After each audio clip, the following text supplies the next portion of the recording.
Hello बच्चों, हर हर महादेव। कैसे हो? बढ़िया। चलो, अच्छी बात है। तो हम लोगों के क्या क्या हो गया, आप लोगों को मालूम है? हम लोगों ने अभी तक क्या क्या पढ़े हैं? देखो, मैं बार बार कहता हूँ कि जो भी हम लोग पढ़े रहेंगे वो बार बार रिवाइज करेंगे। लेकिन मैं अभी आपको बस एक ओवरव्यू दे रहा हूँ कि हम लोगों ने क्या क्या पढ़ा है। देखो, हम लोगों ने अभी तक पढ़ा है कि इंड एस की अप्लीकेबिलिटी क्या है। ठीक है बच्चों, पहले हम लोगों ने ये पढ़ा। फिर उसके बाद हम लोगों ने पढ़ा कि इंड एस 40, इंडियस 40 हमने पूरा पढ़ा। फिर हमने इसके सारे प्रैक्टिकल क्वेश्चन देखे। अब हम लोग पढ़ रहे हैं इंडियस 41। ठीक है, इसके सारे थ्योरी हो गए हैं और एक दो क्वेश्चन मैंने आपको कराए हैं। तो अब हम लोग अपनी क्लास जो है शुरू करते हैं। आप क्या चाहते हो, मैं इंडियस 41 को रिवाइज कराऊं क्या? जैसा बोलो। या अभी रोकते हैं, अभी पहले क्वेश्चन कर लेते हैं, फिर उसके बाद जो है हम लोग नेक्स्ट क्लास जब में आएंगे तो पहले पूरा रिवाइज करेंगे सब कुछ। तो चलो आ जाओ। ठीक है।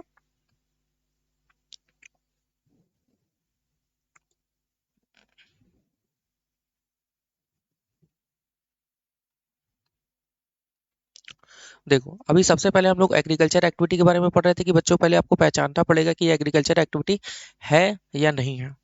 तो हम लोगों ने ये क्वेश्चन कर लिया, हमारा ये एग्रीकल्चर एक्टिविटी का क्वेश्चन हो गया है। और देखो, हम लोगों ने एग्रीकल्चर एक्टिविटी के कहाँ क्वेश्चन देखे हैं।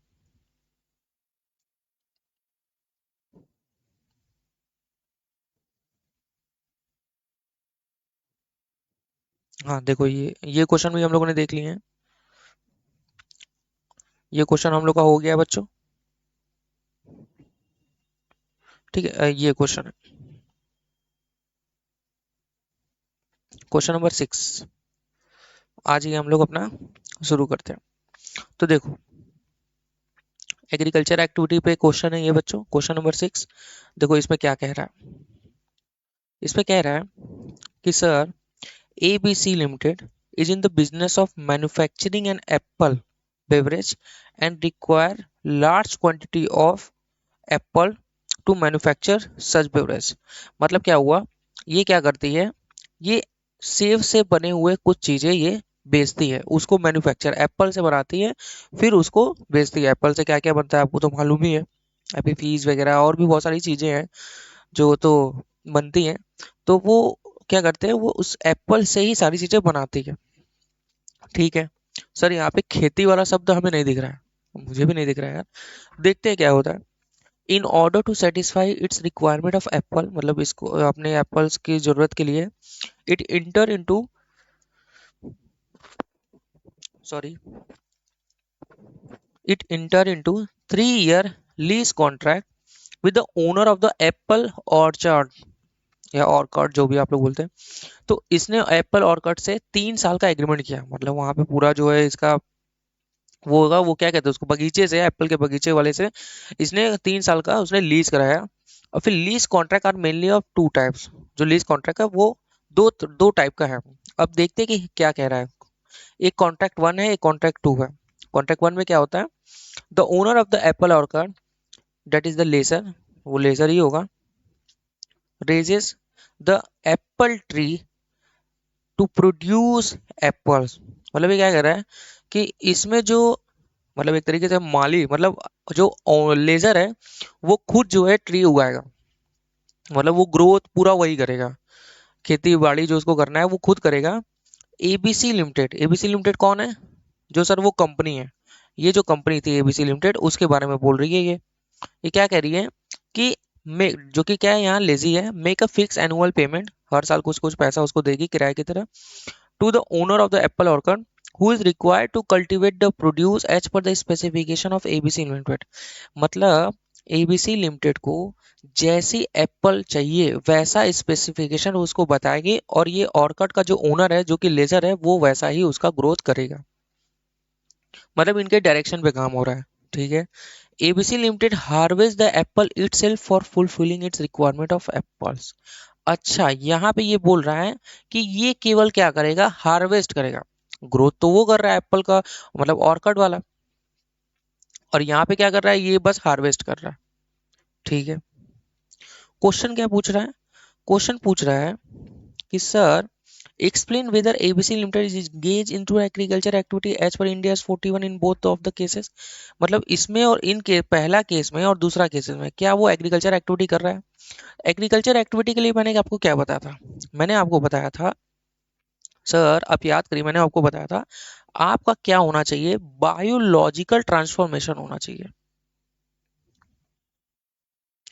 बायोलॉजिकल ट्रांसफॉर्मेशन होना चाहिए एंड हार्वेस्ट। केवल हार्वेस्ट नहीं था यहाँ पे, मैंने और नहीं लिखवाया था बच्चों।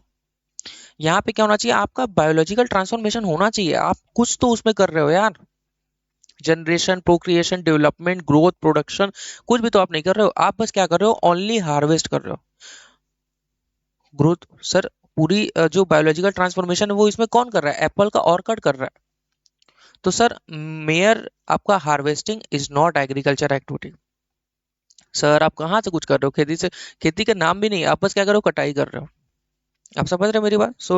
सर तो ये एग्रीकल्चर एक्टिविटी नहीं है, not a agriculture activity. Any doubt, नहीं ना। चलो, ABC limited obtain the apple orchid from owner, मतलब इसने एप्पल ऑर्किड को ही ले लिया, that is old laser, to raise the apple trees from for subsequent harvest of apple to ensure that apples are as per the requirement of ABC Limited। यहाँ वो कह रहा है हमें उस पर भरोसा नहीं है, मैं खुद अपना सारा ग्रोथ करूंगा। तो मेरे बच्चों इसका मतलब क्या हुआ, यहाँ पे वो खुद ग्रोथ कर रही है, यहाँ पे खुद से वो पेड़ वेड़ लगाएगी, सब कुछ पौधे लगाएगी, प्लांट्स लगाएगी, उसमें सारा उसको ग्रोथ करेगी। तो सर यहाँ पे एग्रीकल्चर एक्टिविटी है सर। सर आप उसको पैसा देंगे क्या, अरे पैसा तो दोगे ना यार, वो उसका जगह तो उसी का है ना यार। आप समझ रहे हो, आप अपने घर में थोड़ी उगा रहे हो ये सारी चीजें। ठीक है, देखो आगे क्या लिखा है, ABC limited make a fix annual payment to the owner of the apple orchid. वो तो देगा ही ना यार, वो उसमें कौन सी बड़ी बात है। तो सर यहाँ एग्रीकल्चर एक्टिविटी है, यहाँ नहीं है। क्योंकि पहले वाले में क्यों नहीं है सर, वहां पे तो केवल वो हार्वेस्ट कटाई कर रहा है ना बच्चों, और यहाँ पे तो पूरा उसका ग्रोथ कर रहा है, तो डेट इज एग्रीकल्चर एक्टिविटी। मैंने आंसर साथ में दिए हुए हैं, आपको मालूम है मैंने क्यों दिया हुआ है, मैं दोबारा नहीं बताऊंगा। एक बार अगर आपको आंसर देखना है तो आके देख लेते हैं हम लोग। टाइम की कमी है बच्चों, बस और कुछ नहीं। देखो क्या लिखा है, only harvest apple from the apple orchid, whereas biological transformation is manage by owner. Biological transformation कोई और कर रहा है। तो ABC limited is not engage in agriculture activity, तो एग्रीकल्चर एक्टिविटी में नहीं है कॉन्ट्रैक्ट वन में। कॉन्ट्रैक्ट टू में सर एबीसी लिमिटेड है, कोई दिक्कत नहीं है बच्चों, सिंपल है। क्वेश्चन देखे रहो, मैंने अलग अलग टाइप के क्वेश्चन डाले हुए हैं ताकि आपको जो है, ये कंप्लीट क्वेश्चन है, अभी मैं आपको कराऊंगा इसको भी, मजा आ जाएगा आपको करने में ये क्वेश्चन। अरे ये इतना प्यारा टॉपिक है ना, मैं क्या बताऊं।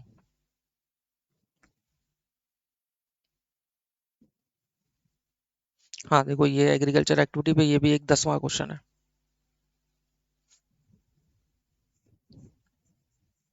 देखो क्या बोल रहा है इसमें, इसमें बोल रहा है sir fishery limited practices pisciculture. Pisciculture क्या होता है बच्चों, मछली पालन को कहते हैं शायद, इन स्वीट वाटर्स, ठीक है, pond, tanks, dams, sweet water. The मतलब कि छोटे मोटे जगहों पे ये काम करते हैं, मतलब बहुत बड़ा लेवल पे नहीं। The fishing activity of fishery limited in such sweet water consist only, only देखो यहाँ क्या लिखा है, ओनली, अच्छा, ऑफ कैचिंग द फिशेस।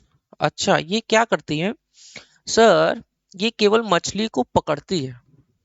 अच्छा, तो पूछ रहा है कि whether such fishing activity will be covered under within the scope of 41। एक बात बताओ आप, आंसर छोड़ दो कुछ भी लिखा है, फिशिंग एक्टिविटी से आप क्या समझ रहे हो, पूरा मछली पालन तो आप कर नहीं रहे हो यार। मछली पालन मतलब क्या हुआ कि बायोलॉजिकल ट्रांसफॉर्मेशन हो रहा है, आप ग्रोथ कर रहे हो, आप उसको पूरा देखभाल कर रहे हो। यहाँ आप क्या कर रहे हो, यहाँ बस आप मछली पकड़ रहे हो और उसको बेच रहे हो, तो there is not any biological transformation. यहाँ पे कोई भी आपका मैनेजमेंट नहीं हो रहा। मैंने आपको क्या बताया, तीन चीजें बताई थी, याद है। सबसे पहले आपका क्या होना चाहिए, एक कैपेबिलिटी होना चाहिए टू मेजर करने के लिए, और मैनेजमेंट होना चाहिए आपको, और उसको आप चेक भी कर पाओ। समझ रहे हो, आपके कंट्रोल में होना चाहिए वो सारी चीजें। तो ये तो आप क्या कर रहे हो, यहाँ पे कोई बायोलॉजिकल एक्टिविटी नहीं है बच्चों। ये आप क्या कर रहे हो, यहाँ बस आप कैचिंग कर रहे हो, मतलब उसको पकड़ रहे हो, तो there is not any biological transformation, तो वो उसमें आएगा ही नहीं। ठीक है, देखो क्या लिखा है, fishing in the sweet water, where only fishing is carried out without any management of biological transformation is outside the scope of India's 41। कुछ भी इसमें नहीं है। आओ मैं बता देता हूँ अंदर क्या लिखा है। पहले बताया एग्रीकल्चर एक्टिविटी क्या होता है, biological transformation and harvest of biological asset, sale करने के लिए या conversion into agriculture produce additional biological assets के लिए। ये तो डेफिनेशन हो गया। Qualify it must satisfy both of the below mention condition. क्या आपका मैनेजमेंट होना चाहिए और harvest of biological assets for sale करने के लिए या कन्वर्जन करने के लिए। यहाँ पे तो बस केवल यही हो रहा है बच्चों। देखो, managing the growth of fish और subsequent sale is an agriculture activity India 41। जब आप उसको मैनेज करते हैं, जब आप उसका पूरा ग्रोथ करते हैं, तब ना वो आता है बच्चों। चलो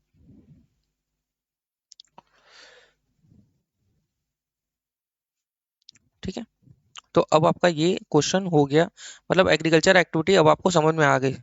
ठीक है, चलो अब आपको जो है इनिशियल रिकॉग्निशन पे क्वेश्चन कराते हैं। इतना मजा आएगा ना आपको, मैं आपको क्या बताऊं। अभी अभी कराएंगे अभी।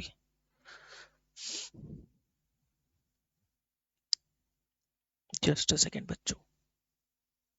हम्म तो अच्छा आ जाओ, आपको ग्रांट पे क्वेश्चन करा देते हैं। पहले ग्रांट को आपको याद है ना, मैंने क्या बताया था सर, अगर ग्रांट आपको बायोलॉजिकल एसेट्स खरीदने के लिए दी जा रही है और उस बायोलॉजिकल एसेट्स की फेयर वैल्यू अगर आपको पता है, देखो मैं आपको बोल के बता रहा हूँ, फेयर वैल्यू अगर आपको पता है तो वो यहाँ पे कवर होगा, अगर नहीं पता है तो डायरेक्ट वो कहाँ कवर होगा सर, इंडिया 20 में कवर होगा। वहां पे अकाउंटिंग वो गवर्नमेंट करो आपको बताएगी कि कैसे उसका कैलकुलेशन करना है, कैसे उसको अकाउंटिंग उसकी करनी है, वो हम लोग पढ़ेंगे कुछ ही टॉपिक बाद वो है हम लोग का ग्रांट। तो सर अगर फेयर वैल्यू दिया है तो कैसे करेंगे, वो यहाँ इंडिया 41 में बोला गया है, उसमें दो कंडीशन बोली गई है सर। अगर fair value of the assets, मतलब उसमें वो पता है ठीक है, लेकिन उसके साथ कोई कंडीशन अटैच नहीं है तो सर डायरेक्ट पीएनएल में।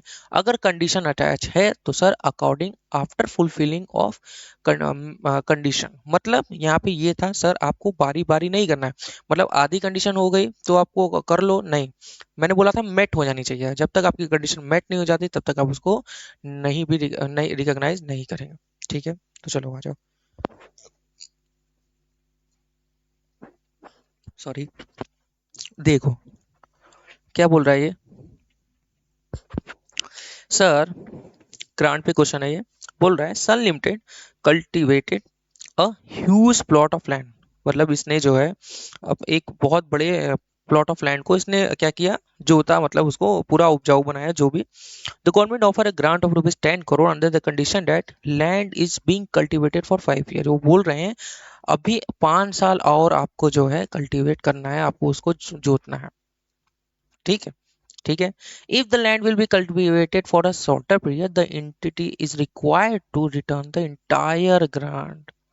वो बोल रहा है कि अगर आपने केवल 4 साल किया, 4.5 साल किया, थोड़ा 5 साल में 1 महीने भी अगर आपने कम किया तो आपको पूरा ग्रांट वापस करना पड़ेगा।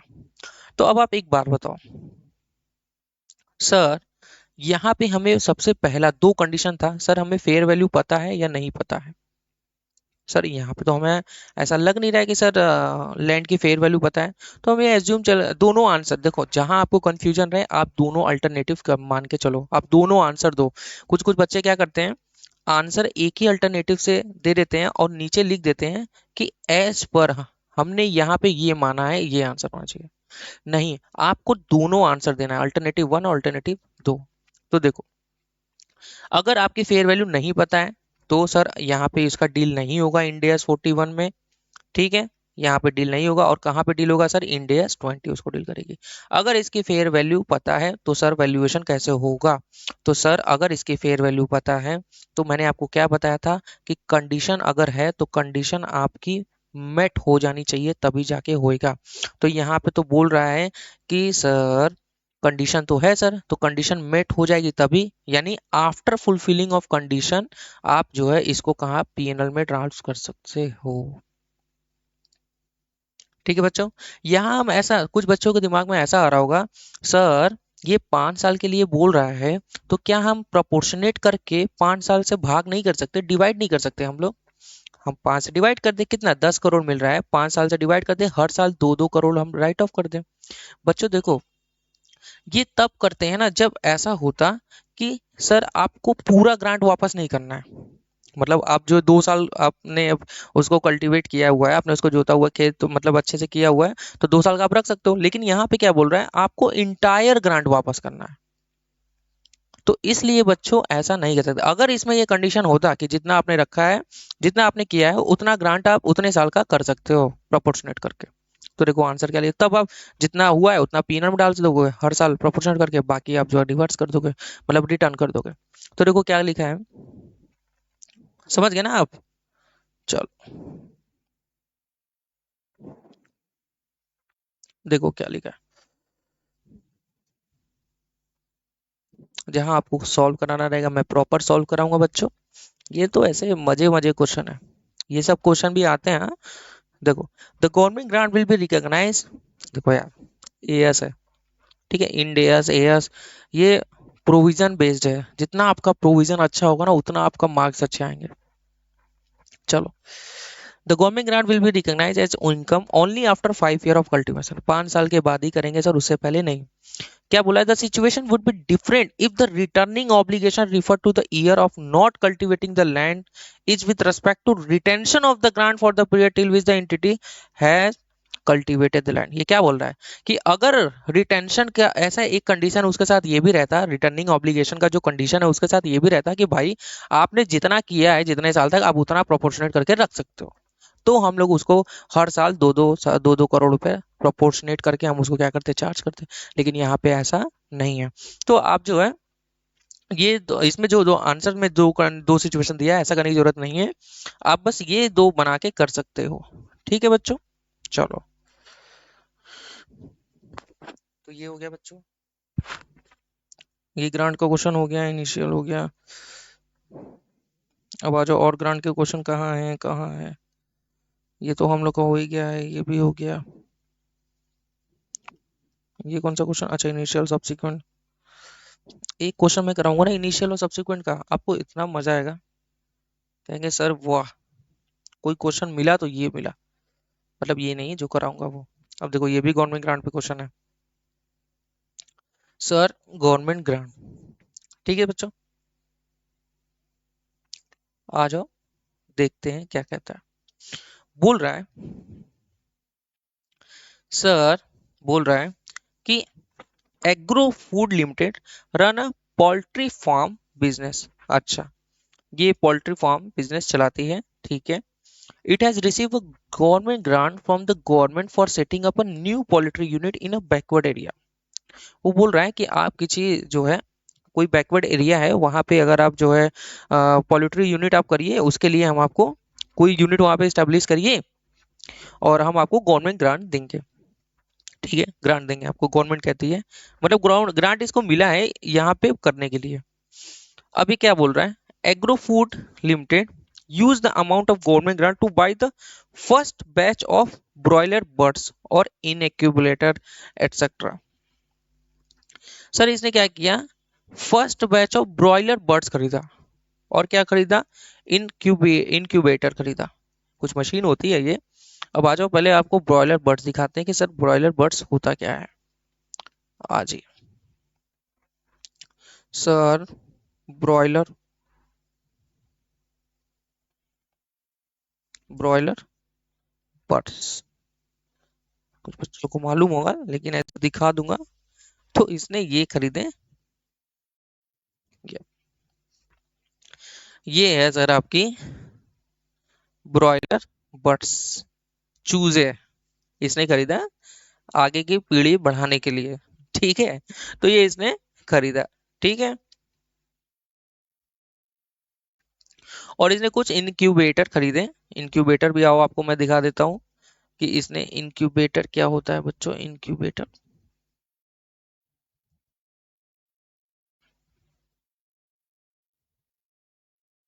ठीक है, क्लियर एकदम, देख लो, मालूम ही है तुम लोग के यहाँ, कुछ लोगों के यहाँ होगा, जरूर होगा।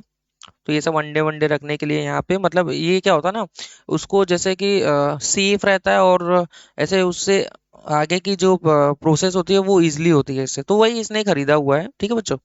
अब क्या बोल रहा है कि मतलब देखो ब्रॉयलर बर्ड्स खरीद रहा है, तो मैंने इसलिए इसका दिखाया क्योंकि ये एग्रीकल्चर एक्टिविटी है। इनक्यूबेटर भी खरीदा है, ऐसा नहीं कि ग्रांट का कुछ भी कर रहा है, तो वो एग्रीकल्चर एक्टिविटी से रिलेटेड ही कर रहा है।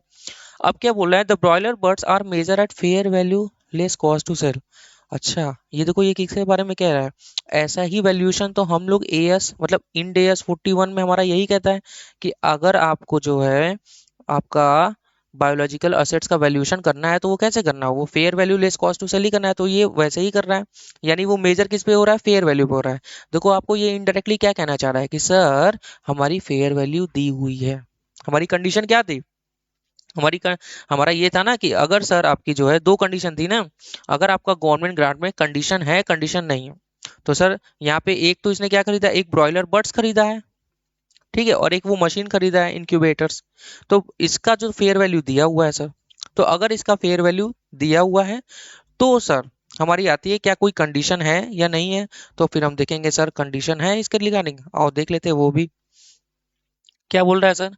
How incubator machine is measured as per the cost model India 16। oh my god, यहाँ ये नहीं बोला कि फेयर वैल्यू दी है नहीं दी है, यहाँ ये डायरेक्ट बोल दिया कि सर ये कॉस्ट मॉडल पे वैल्यू होती है। तो सर हमें तो फेयर वैल्यू से मतलब ही नहीं है, ये कॉस्ट मॉडल पे वैल्यू हो रही है।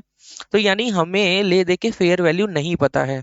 तो मैंने आपको क्या बताया था बच्चों, अगर आपको फेयर वैल्यू पता नहीं है तो आप कहाँ जाओगे, आप 41 नहीं लगाओगे, आप कहाँ जाओगे 60, आप क्या आप जाओगे इंडेयस 20 में आप जाएंगे गवर्नमेंट ग्रांट में, वहां आपको बताया जाएगा इसका अकाउंटिंग कैसे होगा, और मैं आपको गवर्नमेंट ग्रांट पढ़ाऊंगा। ठीक है। अब देखो क्या बोल रहा है, as there are no condition attach to the release of government grant. वो बोल रहा है कोई भी कंडीशन अटैच नहीं है, अंडरलाइन द पॉइंट।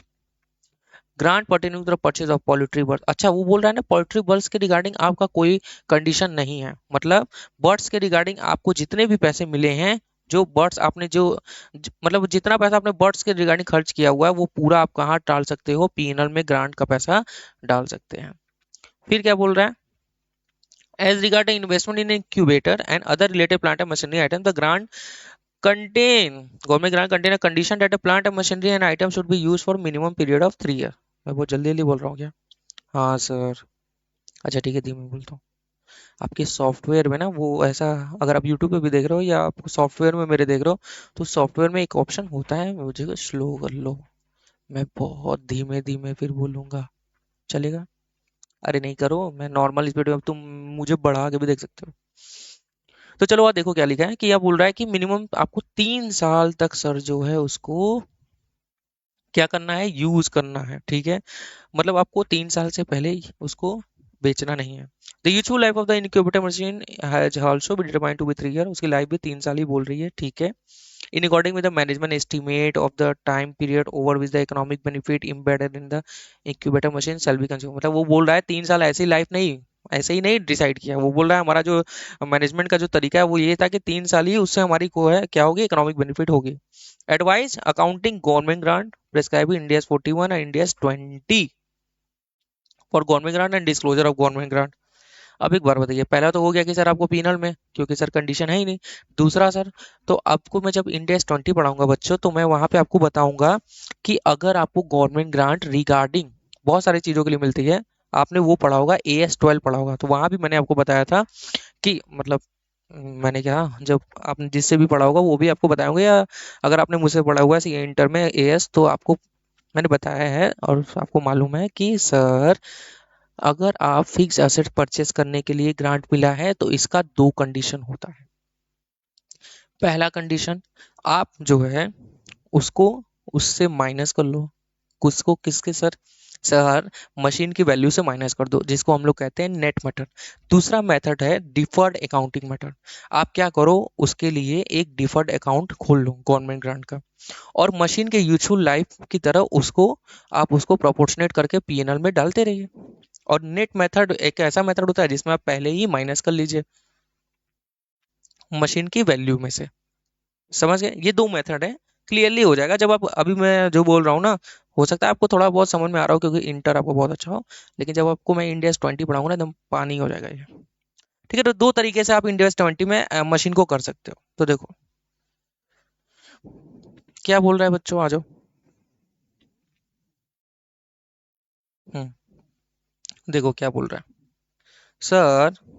ये बोल रहा है India's 41 sir, India's 41 require an unconditional government grant related to biological asset measured at its fair value less cost to sell to be recognized in the P&L account only when the government grant become receivable। मतलब receivable हो गई तो sir उसको जो है P&L में recognise कर लो। ठीक है, तो broiler bird which qualify as a biological bird shall be recognized in the penal account when the grant become receivable. जैसे ही वो हो गया ग्रांट रिसीवेबल है, अब उसको पीनल में ट्रांसफर कर दो। अब जो है सर, अगर जो है कंडीशनल है तो सर कंडीशन तो जब तक वो फुलफिल नहीं हो जाएगी तब तक आपको, और देखो क्या लिखा है, only when the condition attach to the government grant are met, met मतलब पूरी हो जाएगी तभी आपको करना है। ठीक है, तो ये सारी चीजें आप जब पढ़ोगे तो आपको समझ में आ जाएगा, क्योंकि कुछ इसमें लिखा नहीं है, वही दो चीजें लिखी हुई हैं। ठीक है, तो इंडियस 20 जब लगता है तो आप क्या करोगे। ठीक है, आपका जो है वन मेथड है, देखो एक मेथड है कि रिकॉग्नाइज और डिफर्ड इनकम में कर लीजिए, दूसरा मेथड है अदर मेथड कि भैया उसको क्या करिए, आप उसको डिडक्ट कर लीजिए। किससे, आप उसको डिडक्ट कर लो carrying amount of the assets में। बहुत सिंपल है, आप बिल्कुल घबराओ नहीं। जब ऐसे ही मैं इंडेक्स 20 करूंगा तब यहाँ पे वापस आऊंगा ये क्वेश्चन को दिखाने के लिए, तब आपको लगेगा अरे सर क्या ही था। ठीक है, चलो ये हो गया, गवर्नमेंट ग्रांट भी आपका कंप्लीट हो गया। ठीक है,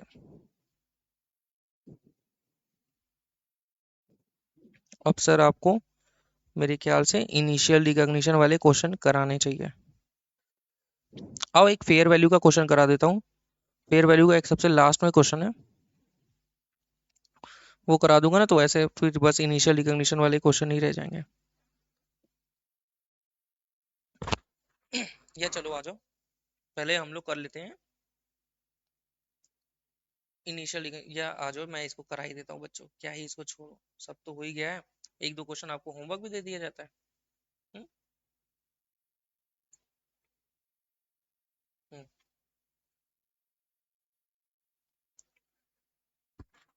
सॉरी, चलो एक मिनट, एवरीथिंग इज ओके ना।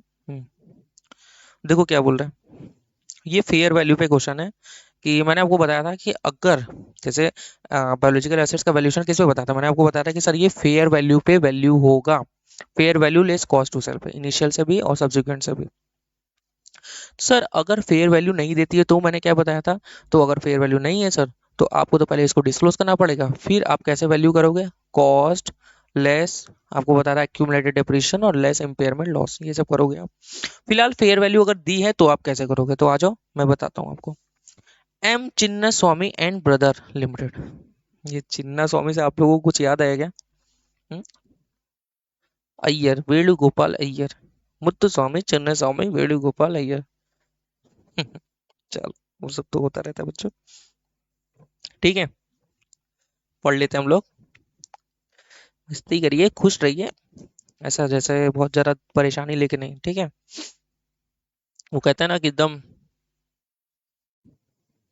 क्या बोलूं मैं चलो, M Chinnaswamy and Brother Limited is a company that is engaged in the growing and maintaining coconut palm and selling their output in various form। मतलब ये क्या करते हैं, कोकोनट्स के पाम जो है वो लगाते हैं, और उसके जो उससे जो इनको मिलते हैं वो आपको, वो ये बेचते हैं। आज ये सर, आप सर कोकोनट पाम क्या होते हैं, मैंने कभी देखा ही नहीं है सर, ये क्या होता है सर, आप कुछ भी बोल रहे हैं सर। तो आज मैं आपको कोकोनट पाम दिखा देता हूँ, कुछ चीजें ना आपको देख के ही क्लियर होती है। ये लो, देखो ऐसे डब्लू बना होता है सर। हम्म, डब्लू, याद है ना, ये इसी से बना था ये, नारियल के ट्री। ठीक है, देख लो सर क्या क्या लगा है। ठीक है, कोकोनट पाम हो गया। तो इसमें बोल क्या रहा है सर, सर सर इसमें बोल रहा है कि ये उसके आउटपुट चाहे नारियल हो गए या नट्स हो गए, जो भी ये बेचता होगा। अभी क्या बोला, the company has a farm land having 2 lakhs coconut palm in the coastal area of Karnataka near Mangalore. Mangalore के पास, मतलब कर्नाटका में मैंगलोर के पास इसके पास 2 लाख कोकोनट पाम्स है, ट्रीज है। ठीक है, the fair value of each coconut palm is derive based on the average realizable price of a 30 per नट। जो उससे फ्रूट मिलते हैं वो 30 रुपया, मतलब जो नारियल आप कह लो कि जो भी नट्स उससे आपको मिलते हैं, आप उसको 30 रुपया पर नट बेचते हो। ठीक है। Each coconut palm grow 80 nuts per annum. वो क्या बोल रहा है कि एक हर मतलब एक ईच यानी कि एक कोकोनट पाम आपको 80 नट 80 नट देता है एक साल में। ठीक है। और एक नट आपका 30 का बिकता है।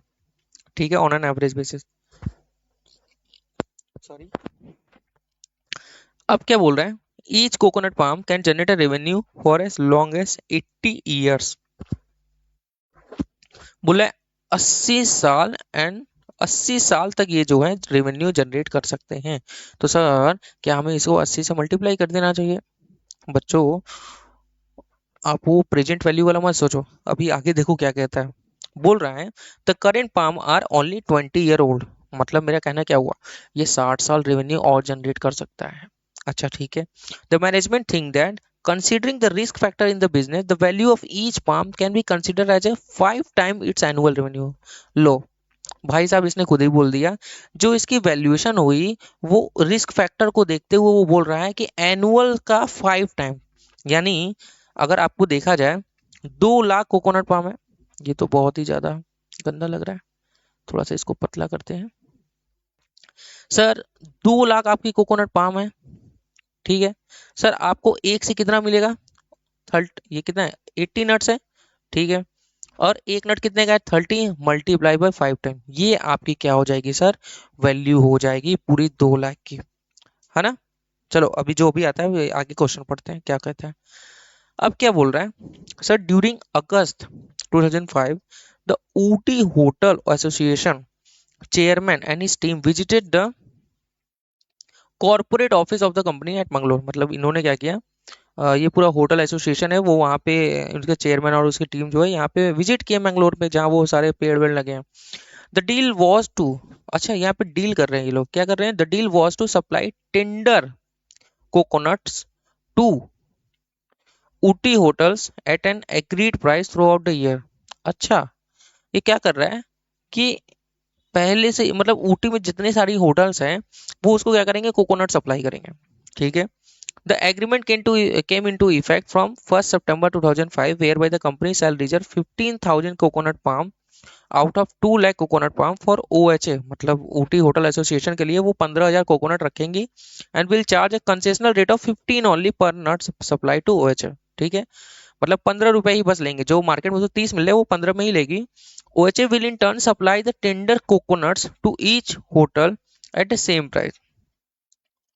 ऊटी होटल एसोसिएशन क्या कर रहा है, ये इसको क्या करेगा, टेंडर देगा कोकोनट्स का हर होटल को एट द सेम प्राइस पे दे रहा है। ठीक है, कोई दिक्कत नहीं है sir. This contract price is applicable irrespective of the ownership of the palm tree. अच्छा, मतलब ये इसका ओनरशिप से मतलब नहीं है, ये मतलब ये कॉन्ट्रैक्ट है भैया। All tender coconut of this 15,000 coconut palm were use by OHA irrespective of agreement big effective from 1 सितंबर। मतलब वो बोल रहा है ना कि 15,000 कोकोनट पाम जो है वो OHA ही यूज करेगा। ठीक है। 15,000 will be the valuation, sorry what will be the valuation of 2 lakhs coconut palm in the company farm और द ट्री। कोई दिक्कत नहीं है बच्चों। अब आप एक बार बताओ, सिंपल सा बात है सर, 1,85,000 15, हाँ 1,85,000 अलग कर लो और सर 15,000 अलग कर लो। सर ये 2 लाख हमारी थे कोकोनट पाम्स, थे ना सर, तो 1,85,000 हमारे OHA के लिए हो गए, ऊटी ऊटी होटल एसोसिएशन के लिए। तो इसकी वैल्यूएशन कैसे करनी है सर, सिंपल है ना, 15,000 मल्टीप्लाई बाई एक, कितना दे रहा है आपको, एक दे रहा है सर आपको, एक कोकोनट पाम कितना दे रहा है, 80। तो सर ये देखो सिंपल है sir, 80 multiply by 15 multiply by 5 times, 5 times से था ना वैल्यू पर एनुअल रेवेन्यू उसकी। ये क्या बोल रहा है, what will the valuation of 2 lakh coconuts on, यही पूछ रहा है कि वैल्यूएशन क्या होगी। और इसका सर 1,85,000, हाँ, मल्टीप्लाई बाई 80 मल्टीप्लाई बाई 30, ये तो 30 रहेगा ना, और मल्टीप्लाई बाई 5। ये क्या, ये आपका 80 क्या बोल रहा है, ये साल नहीं है बच्चों, ये इतने नट्स वो देंगे, कहाँ दे रहे हैं, देखो 80 नट्स पर एनम। ठीक है, तो 18 पर है ना। तो ये आपको कितना आ जाएगा, देखो पहला 1,85,000, 1,85,000 multiply by 80 multiply by 30 multiply by 5 divide by 1 crore, 222।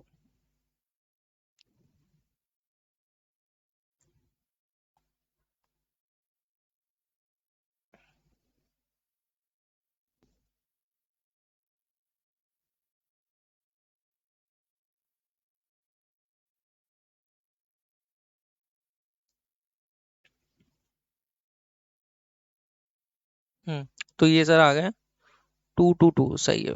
मैं कुछ और ही देख रहा था। और ये 15,000 वाला कर लेते हैं, 15,000 multiply by 80 multiply by 15 multiply by 5 divide by crore, sir 9। Sir ये आ गए आपके 9 करोड़, टोटल 231 करोड़। सिंपल है बच्चों। सर अभी इसमें फेयर वैल्यू नहीं थी तो हमने इसका कैलकुलेट किया, सिंपल। ठीक है, चलो अब इसमें मैं क्या ही कर रहा हूँ आपको, आप ही बताओ। कुछ ऐसा करने वाला था ही नहीं, जब करने वाला होगा ना बच्चों तब मैं आ जाओ, अब आपको कराता हूँ इनिशियल रिकॉग्निशन वाली क्वेश्चन। ये तो सिंपल है, मजा तब आएगा जब आपका प्राइस चेंज, फिजिकल चेंज है, और उसी में काफ्स जन्म ले लेंगे, और जो है आपको मिल्क इल्क मिल जाएगा, तब आपको मजा आएगा। चलो आ जाओ, इनिशियल रिकॉग्निशन पे हम लोग क्वेश्चन करते हैं, ठीक है। सॉरी, देखो क्या लिखा है। Entity A purchase cattle at an auction on 30 June, 30 जून को इसने कैटल का मतलब गाय भैंस का ये समूह कुछ खरीदा होगा इसने। परचेज प्राइस जो है एट 30 जून, अच्छा 1 लाख रुपए का खरीदा है इसने, परचेज प्राइस थी। तो क्या हम ये मान सकते हैं कि फेयर वैल्यू है? सर अगर कुछ नहीं बोलेगा तो यही फेयर वैल्यू ना, उतने का ही खरीदा आपने, ठीक है। Cost of transporting the cattle back to the entity farms, मतलब cost of transporting the cattle back to the entity farm, मतलब इसने जो खरीदा जिस जगह से, उस जगह से लाने के लिए इसको 1,000 रुपए देने पड़े, ट्रांसपोर्टेशन कॉस्ट। समझ गया ना मेरी बात को? ये कौन सा खर्च है? उसको लाने के लिए, ठीक है। The sale price of the cattle at 31 March 2002, बोल रहा है 1,10,000, मतलब सेल प्राइस यानी कि ये फेयर वैल्यू दी हुई है, इंड में आपकी रहती है, ठीक है sir. The company would have to incur similar transportation costs if it were to at sell the cattle at auction. अच्छा, वो बोल रहा है कि अगर आप उसको बेचना चाहते हो तो फिर आपको उसको अपने गोडाउन से उठाकर उस जगह ले जाना पड़ेगा जहां से आपने खरीदा था। मतलब हो सकता है वहां पे उसकी बोली वोली लगती हो, मार्केट हो, तो मतलब अगर आप बेचते हो तो वो आपका खर्चा होगा ही होगा ट्रांसपोर्टेशन को। फिर क्या बोल रहा है, in addition to the auctioneer fees, आराम से क्वेश्चन पढ़ो, अभी सारी चीजें बताऊंगा मैं। In addition to the auctioneer fees of 2% of seller price, अच्छा मतलब ये तो लगेगा ही लगेगा, मतलब अगर आप बेचते हो तो 2% ऑक्शनर फीस भी लगेगा ही लगेगा। Auctioneer charges 2% of the selling price from both buyer as well as seller, मतलब क्या हुआ, चाहे आप खरीदो चाहे आप बेचो, ये दोनों ही समय आपको ऑक्शनर का ये खर्चा देना पड़ेगा। Calculate amount at which the cattle is to be recognized in the books on initial and at year end. आप बताओ मुझे कि सर मैंने आपको क्या बताया। मैंने आपको बताया है कि आपकी बायोलॉजिकल एसेट्स जो वैल्यूएशन होना चाहिए सर, क्वेश्चन नंबर 1 है वो fair value less cost to sell, मतलब सेलिंग एक्सपेंस आप जो है माइनस कर लोगे। सर हम बात कर रहे हैं सबसे पहले इनिशियल रिकॉग्निशन की, कि सर अगर हम लोग इनिशियल रिकॉग्निशन करते हैं तो आप कैसे रिकॉग्नाइज करोगे। तो इनिशियल रिकॉग्निशन करते समय सर हमें क्या चाहिए, हमें सर चाहिए फेयर वैल्यू, सर हमें चाहिए फेयर वैल्यू। तो सर इनिशियल रिकॉग्निशन के समय आपकी तो 1 ही लाख रुपए फेयर वैल्यू दी हुई है, 1 ही लाख वैल्यू दी हुई है, तो हम यही मान के चल रहे हैं कि यही हमारी क्या होगी बच्चों, फेयर वैल्यू। तो सर फेयर वैल्यू हमें पता चल गई 1 लाख रुपए हमारी फेयर वैल्यू है। सर उतने का खरीदा तो वही ना उसकी औकात होगी।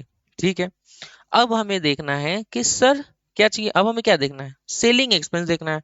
तो सर सेलिंग एक्सपेंस क्या क्या है, सेलिंग एक्सपेंस देखना है, मैं बार बार कह रहा हूँ कि आपको बेचने में कितने खर्च लग रहे हैं। ठीक है, तो देखो बेचने में क्या क्या खर्च लगते हैं, वो बोल रहा है कि अगर आपको ये बेचना पड़ता है तो आपको फिर से एक ट्रांसपोर्टेशन कॉस्ट लगेगा। मतलब जो आप लेके आए हो, मतलब आप ये मार्केट है, इस मार्केट में अपने गोडाउन पे आपने लेके आया है तो आपने 1,000 रुपए दिया हुआ है। तो अगर आपको वापस इसको सेल करने के लिए ले जाना पड़ेगा तो फिर से 1,000 रुपए देना पड़ेगा।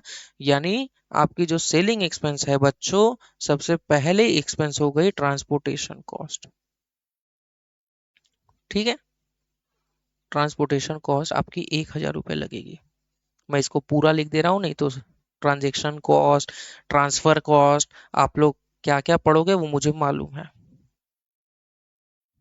सर ट्रांसपोर्टेशन कॉस्ट ये लगेगी 1,000। दूसरा बच्चों क्या बोल रहा है ये, कि अगर आप बेचते हो तो आपको ऑक्शनर का फीस भी देना पड़ेगा, चाहे आप बायर हो चाहे सेलर हो। सेलर का ही देखना, सेलिंग एक्सपेंस सेलर का ही देखेगा, यानी कितना देना है, 2% देना है। ठीक है सर, तो 2% सेलिंग एक्सपेंस मतलब ऑक्शनर की भी फीस आपको देनी पड़ेगी। सर ऑक्शनर फीस आपको 2%, 2% कैसे निकलेगा सर, 1 लाख का ही है। अभी तो हम लोग इनिशियल है, हम लोग तो इनका पता नहीं सर।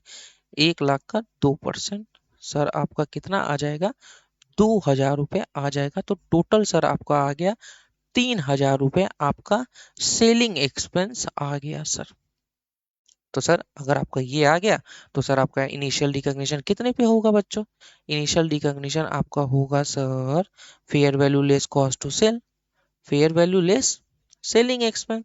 तो सर फेयर वैल्यू आपकी कितनी है, 1 लाख रुपए है। सेलिंग एक्सपेंस कितना है, 3,000 रुपए है। कितने पे वैल्यूएशन होगा सर, 97,000 पे वैल्यूएशन होगा। आपको कोई डाउट है, आपको कोई डाउट है तो आप पूछो, बताओ। क्या आपके दिमाग में एक ऐसा डाउट आया, सर ये तो हमारी असेट्स है, मतलब गाय है, भैंस है, बकरी है, मछली है तो आपकी एसेट्स है। आप इसको पूरा बायोलॉजिकल ट्रांसफॉर्मेशन करते हो, भले वो आप उसे चाहे एग्रीकल्चर प्रोड्यूस लेने के लिए या उससे काफ्स लेने के लिए, मिल्क लेने के लिए है तो आपकी एसेट्स। तो सर हमारा बाकी एसेट जैसे इंडियस 2 में होता है, आपका इंडियस 16 में होता है, कि जितने भी खर्चे होते हैं हम उसके कॉस्ट में जोड़ते हैं। एक्विजिशन से रिलेटेड जो डायरेक्टली एट्रीब्यूटेबल होता है उसको एक्वायर करने के लिए हम सारे खर्चे रेडी टू यूज में होता है वो जोड़ते हैं। यहाँ पे ऐसा क्यों नहीं कर रहे हैं? आप एक बात बताओ मुझे, आपने क्या खरीदा, आपने कोई मशीन खरीदी, ठीक है, मैं कह रहा हूँ आपसे, सर आपने कोई मशीन खरीदी, इसको आपने सेटअप करने में कुछ खर्चे दिए, इसको आपने सेटअप करने में कुछ खर्चे दिए हैं, इसको आपने जो है कुछ साइट प्रिपरेशन कराने के लिए कुछ खर्चे दिए हैं, इसने आपको टेक्नीशियन के कुछ खर्चे दिए हैं। बिना इसके ये यूज नहीं हो सकता, रेडी फॉर यूज नहीं है। तो सर ये कॉस्ट इसका जरूरी है रेडी टू यूज करने में। लेकिन आप एक बात बताओ, क्या ये सब चीजें करने से मशीन की वैल्यू में बढ़ोतरी होती है? सर ये सब setup cost, site preparation, sir देखो वैल्यू इसलिए हम लोग बढ़ाते हैं क्योंकि ये नेसेसिटी ही है। बिना आपके टेक्नीशियन से वो नहीं होगा, बिना साइट प्रिपरेशन के नहीं होगा, तो वो जरूरी है। लेकिन जब आप कोई बायोलॉजिकल असेट्स आप खरीदते हो तो वो आपकी रेडी फॉर यूज ही होती है। इसीलिए जितना आपने दिया हुआ है वही मानी जाती है आपकी कॉस्ट, और सेलिंग एक्सपेंस आपका माइनस किया जाता है, क्योंकि सर ये वो एक्सपेंस है जो आपको सेल करते समय लगेगी। यानी आप जो उस असेट्स को बेचोगे तो उतना खर्च आपका लगेगा ही लगेगा सर। और ये दोनों समय होता है, एक्विजिशन के समय भी और सेल करते समय भी। च- तो ये इनिशियल रिकॉग्निशन आपका कितने पे होगा सर, देखो fair value less cost to sir, initial recognition यहाँ पे बोला हुआ है सर आपका 97,000 पे होगा। सर जनरल एंट्री कर सकते हैं हम लोग, बिल्कुल कर सकते हैं बच्चों, क्यों नहीं कर सकते हैं, कमाल की बात करते हो आप लोग यार। तो पता नहीं क्यों बच्चे जनरल एंट्री से भागते हैं, मुझे तो बहुत मजा आता है जनरल एंट्री करने में। आ जाओ। सबसे पहले बायोलॉजिकल असेट्स डेबिट, कितने का सर? 97,000 का। फिर हम करते हैं बच्चों टू कैश, आपके पास से पैसे क्या क्या गए हैं आप ये बता दो, आ जाओ। इसकी भी कैलकुलेशन हम लोग कर लेते हैं कि सर आपकी जो कैश आउटफ्लो हुई है ये कितनी हुई है, आप मुझे जानना है। तो देखो सबसे पहला, आपने बायोलॉजिकल असेट्स खरीदा, पहले देख लो फिर मैं नोट करने का टाइम दूंगा। बायोलॉजिकल असेट्स खरीदा आपने 1 लाख रुपए का, ये तो गया ही सर। फिर आपने क्या खरीदा सर? आपने वो उसको ट्रांसपोर्टेशन कॉस्ट दिया। सर ट्रांसपोर्टेशन कॉस्ट दिया ना, लाने के लिए उसको 1,000 रुपये दिए। और इसमें एक चीज ये भी बोला है, यहाँ पे आपने नोटिस किया होगा कि देखो ये बोल रहा है कि जो ऑक्शनर पैसा ले रहा है, auctioneer charges 2% of the selling price from both buyer as well as seller. मतलब आपने खरीदते समय भी उसको 2% दिया है, ये भी आपका पैसा गया है बच्चों। यानी खरीदते समय भी आपका जो है 2% गया है ऑक्शनर का। ऑक्शनर फीस कितना दिया आपने? 2%। 2% ऑफ व्हाट? 1 लाख का। कितना गया सर? 2,000 रुपये। पूरा पैसा कितना गया सर? 1,03,000 रुपये गया हुआ है। सर आप भी गजब कर रहे हैं, ऑक्शनर फीस आप ले रहे हैं। हाँ वो तो सेल करते समय लगे, अरे देखो ना बच्चों, यहाँ पे प्री एज्यूम है, वो बोल रहा है कि बायर और सेलर दोनों समय आपको देना पड़ता है। अगर ये नहीं बोलता तो मैं ऑक्शनल फीस नहीं लेता, तब बस हमारा 1,01,000 रुपये ही रहता। लेकिन यहाँ पे बोला है, इसलिए तो बच्चों आपका पूरा आउटफ्लो कितना हुआ है? 1,03,000 रुपये। तो यानी सर यहाँ पे हम लोग कितना लिखेंगे? 1,03,000 रुपये। तो सर बाकी क्या हुआ? बाकी तो इधर डेबिट होगा ना बैलेंसिंग फिगर। सर कितने का बैलेंसिंग फिगर? 1,03,000 और 97,000, आपका 6,000 का बैलेंसिंग फिगर आपका हो गया लॉस ऑन इनिशियल रिकॉग्निशन। हुआ ना बच्चों? आपका इनिशियल रिकॉग्निशन में लॉस हो गया, कितने का? 6,000 का। बस देखो 6,000, देखो कैश आउटफ्लो कितना हुआ है बच्चों? 1,03,000 रुपये। कैश आउटफ्लो 1,03,000, इनिशियल रिकॉग्निशन आपका 6,000 रुपये हुआ है। आपको अगर इसको नोट करना है तो नोट कर लो, या अभी रुक जाओ, पहले आप एकदम अच्छे से शो आप देखो, एकदम शो एकदम मस्त से शो देखो। अब देखो आगे क्या होता है। अब क्या बोल रहे हैं, आगे क्या करना है? अरे बहुत मस्त है यार, कोई भी दिक्कत होती है तो बताना। सर हम तो वीडियो देख रहे हैं, हम कैसे बता? अरे मुझे मैसेज करो, मैंने नंबर दिया हुआ देखो, ये मेरे पास ही रहता है, ये जो मेरा नंबर है ये मेरे पास ही रहता है।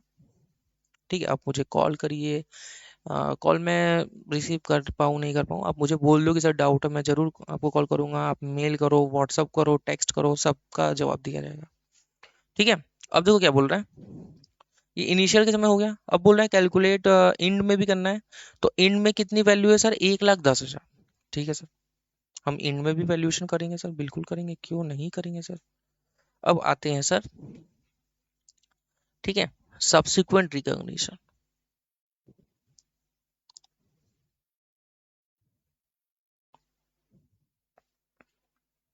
एट ईयर इन, मतलब इंड के समय आप कैसे करते हो। फेयर वैल्यू कितना दिया हुआ है सर? फेयर वैल्यू दिया हुआ है 1,10,000 रुपए। सर फेयर वैल्यू तो पता है, सेलिंग एक्सपेंस क्या है सर? तो सेलिंग एक्सपेंस क्या क्या था कि मैंने आपको बताया था, दोबारा आपको मार्केट में ले जाना पड़ेगा। तो सर आपका एक तो है सर ट्रांसपोर्टेशन कॉस्ट, ये तो लगेगा ही सर। और दूसरा सर आपको क्या लगेगा? ऑक्शनर फीस लगेगा। सर ये ऑक्शनर भी पैसा लेगा आपको, कितना? 2% लेगा। 2% of what? Fair value. Sir ऐसा कहाँ लिखा लिखा है? नहीं लिखा तो 2% जितने में बेच, जितने बच्चों जितने में बिकेगा उसका ही करम पैसा लेगा वो। तो 1,000 तो ये है, और 2,200 रुपये ये हो गया सर सेलिंग एक्सपेंस। तो सर आप इसको माइनस कर लो, या अभी जोड़ लो, सेलिंग एक्सपेंस कितना हो गया? एक सेकंड, सेलिंग एक्सपेंस आपका हो गया सर 3,200।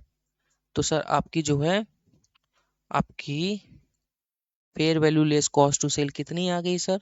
वैल्यू टू बी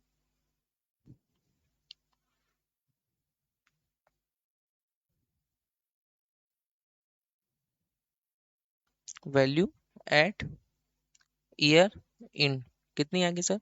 1,10,000 जो कि हमारी क्या है? फेयर वैल्यू है सर। माइनस 3,200 जो कि हमारी क्या है? सेलिंग एक्सपेंस है सर। माइनस कर लीजिए बच्चों, 1,10,000 माइनस 3,200। सर ये आपका आ गया 106800, ये वैल्यू आ गई सर। ठीक है, और आपने शुरू में कितने में वैल्यू किया हुआ है सर? सर सर शुरू में आपने 1,03,000, पागल हो गए क्या आप लोग? सर आप क्या ही बोल रहे हैं? हाँ तो 97 पे वैल्यू किया हुआ है, और अभी कितनी उसकी वैल्यू आ रही है सर? 106800। सर डिफरेंस कितने का आ गया सर? गेन ही आ रहा है sir, gain in PNL account. कितना? 106800 माइनस 97,000। सर कितना आ गया सर? सर अरे मैं मुझे ऐसे कैसे पूछ रहे हो? 9800 आएगा सर, देख लेते हो। 9800 में 1000 लिख दिया क्या? My mistake. तो सर ये 1068 पे आएगा, और सर यहाँ पे आपका क्या आ गया? वो हम लोग का सही है, 9800 का आपका सर गेन आ गया। सर इस गेन को हम लोग क्या फिजिकल चेंज और प्राइस चेंज में बांटेंगे क्या बच्चों? बिल्कुल बांटेंगे, लेकिन यहाँ पे क्वेश्चन साइलेंट है कि क्या एज हो गई है एनिमल्स की, तो इसलिए हम लोग यहाँ पे ये नहीं कर सकते। सॉरी फॉर डेट, लेकिन अगला क्वेश्चन जो है वो इसी पे बेस्ड है। इतना मजे आएंगे ना आपके अगला क्वेश्चन करने में। चलो, तो ये आप एक बार नोट कर लो, ठीक है? मैं आप एक बार उसको, जैसे जैसे होता है ना वो, आप उसको पहले मैं आप यहाँ पे उसको पॉज कर लीजिए। यहाँ पे आप पॉज कर लेंगे, ठीक है? पॉज कर लिया, फिर नीचे आ जाओ, फिर इसको पॉज कर लो। हो गया? ठीक। फिर इसको पॉज कर लो, तब तक मैं पानी पी लेता हूँ थोड़ा सा।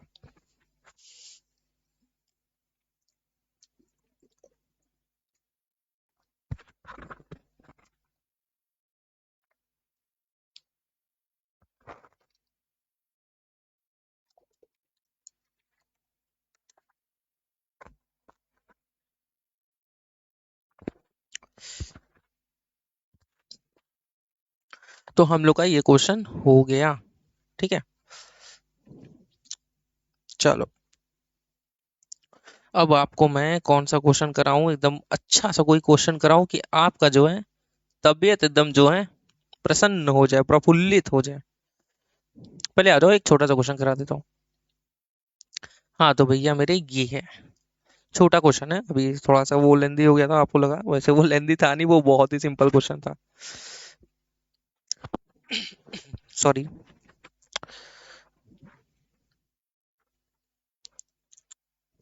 ठीक है, आ जाओ। On first initial and subsequent condition का ही क्वेश्चन है, मस्त सा क्वेश्चन है।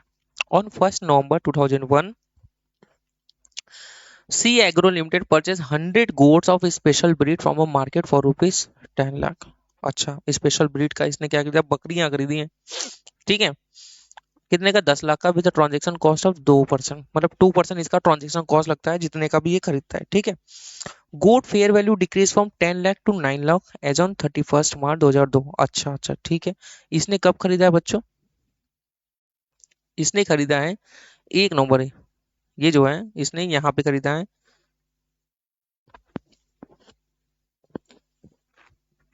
सॉरी, इसने 1 नवंबर को खरीदा है, और उस दिन जो है 100 गोट्स खरीदे हैं, और ये पूरी वैल्यू दे रहा है 10 लाख। यहाँ पे ध्यान दो, ये एक एक की वैल्यू नहीं है, ये 10 लाख पूरी की वैल्यू है, और इसका ट्रांजेक्शन कॉस्ट 2% लग जाता है, और यहाँ पे इसने 10 लाख का खरीदा है, सॉरी, और फिर ये 31 मार्च यहाँ क्लोजिंग पे ये वैल्यू हो जाती है 9 लाख, पूरी 100 की। अब क्या बोला है? Determine fair value on the date of purchase as on the date of financial year, as on the financial year end date on both of the cases. अच्छा, फेयर वैल्यू आपको निकालनी है, ठीक है? The transaction cost are borne by the seller, अच्छा, अगर transaction cost seller दे रहा है तो क्या होगा? And the transaction cost are incurred by the seller and purchaser both also by journal entry in both the dates. ठीक है बच्चों, हम लोग वो भी कर देंगे। तो आज ही हम लोग करते हैं। ठीक है, तो देखो क्या बोल रहा है ये। सर, पहले बोला 1 नवंबर को वो खरीद रहा है, तो आप एक बार बताओ इसमें पूछा क्या है। ये बोल रहा है कि फेयर वैल्यू डिटरमाइन करिए on the date of purchase and financial year end under both of the cases. ठीक है, देखो वैल्यू तो दी हुई है, फेयर वैल्यू कितना दी हुई है, पहला केस, केस 1। तो फेयर वैल्यू हमारी कितनी है सर? 10 लाख रुपए। हाँ मतलब अभी जो हम लोग बात कर रहे हैं ये बिगनिंग ऑफ द ईयर, ये हम बिगनिंग में बात कर रहे हैं। ठीक है, बिगनिंग ऑफ द ईयर। ठीक है बच्चों, बिगनिंग ऑफ द ईयर में बात कर रहे हैं। केस 1, 10 लाख रुपए फेयर वैल्यू दी है, लेकिन हमारी जो बायोलॉजिकल एसेट्स की वैल्यूशन है वो क्या कहती है, सेलिंग एक्सपेंस माइनस करना होता है। ठीक है, तो आप मुझे एक बार बताओ यहाँ क्या बोल रहा है। सेलिंग एक्सपेंस बोल रहा है कि सेलर खर्चा करेगा। ठीक है, सेलर करेगा ना, तो हमारा वैल्यूएशन रूल क्या कहता है, हमारा वैल्यूएशन रूल कहता है कि sir fair value less selling expense. अरे मेरे भाई, सेलर अगर कर रहा है तो सेलिंग एक्सपेंस ही हुआ ना, तो यानी 2% आपका सेलिंग एक्सपेंस लगेगा ही लगेगा। तो फेयर वैल्यू सर आपकी कितनी हो गई, फेयर वैल्यू तो आपकी हो गई सर 10 लाख। और सर सेलिंग एक्सपेंस आपका कितना होगा, सेलिंग एक्सपेंस ये बोल रहा है सर 2%, 2% ऑफ 10 लाख। तो सर आपकी जो वैल्यूशन कितने पे होगी, आपकी वैल्यूशन होगी 10 लाख, 4, 5, 6 माइनस 2% ऑफ 10 लाख कितना आएगा सर? 2% ऑफ 10 लाख आ जाएगा आपका सर, आपका कितना हो रहा है, 20,000 आ रहा है क्या? 20,000 हो जाएगा सर। तो सर आपकी कितनी वैल्यू होगी, 9,80,000 पे वैल्यू होगी। सर जनरल एंट्री क्या होगी सर, मैं अभी करा देता हूँ। ये तो सिंपल है, ये तो अभी जो आप करके आए ना उससे भी सिंपल है। सर इसकी जनरल एंट्री करा दीजिए, मैं करा देता हूँ बच्चों, आ जाओ।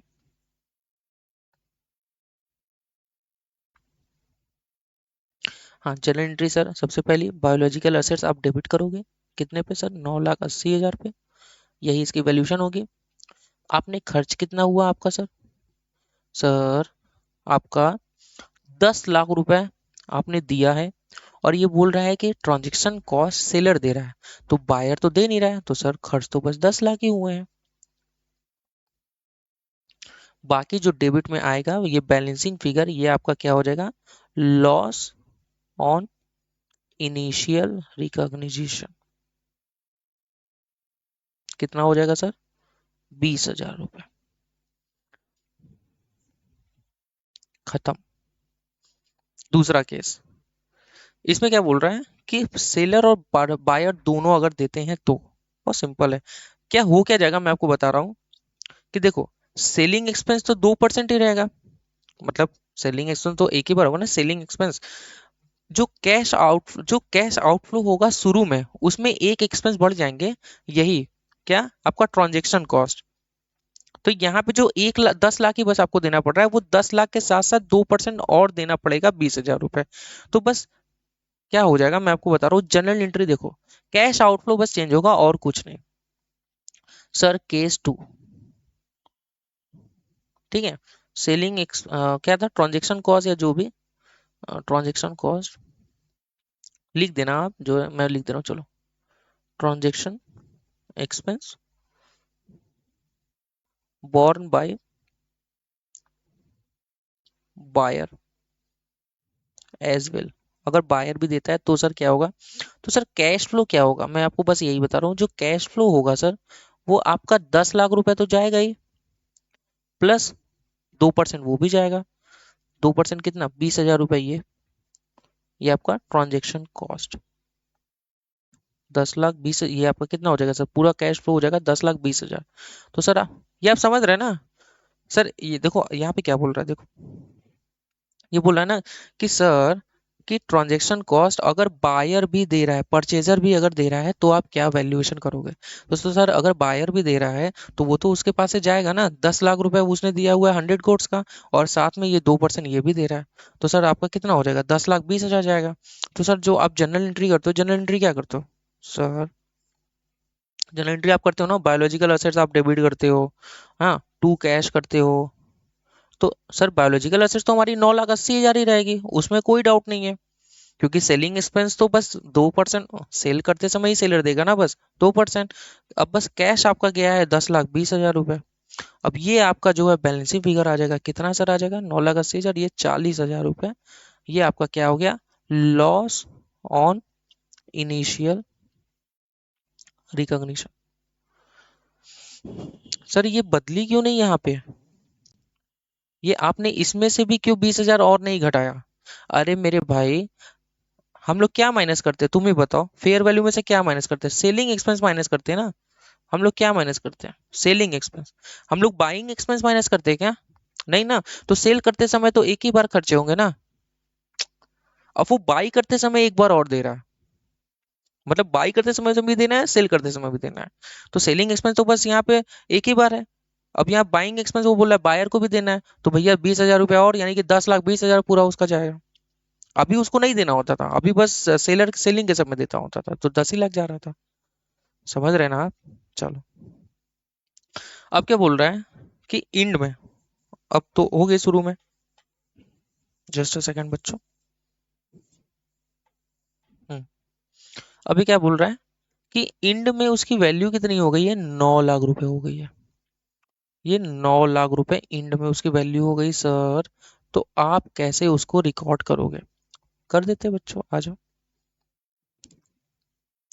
तो देखो केस वन में हमने कितने पे, केस वन और केस टू दोनों में हमारी बायोलॉजिकल असेट्स कितने की है, 9,80,000 यहाँ भी है, 9,80,000 यहाँ भी है ना।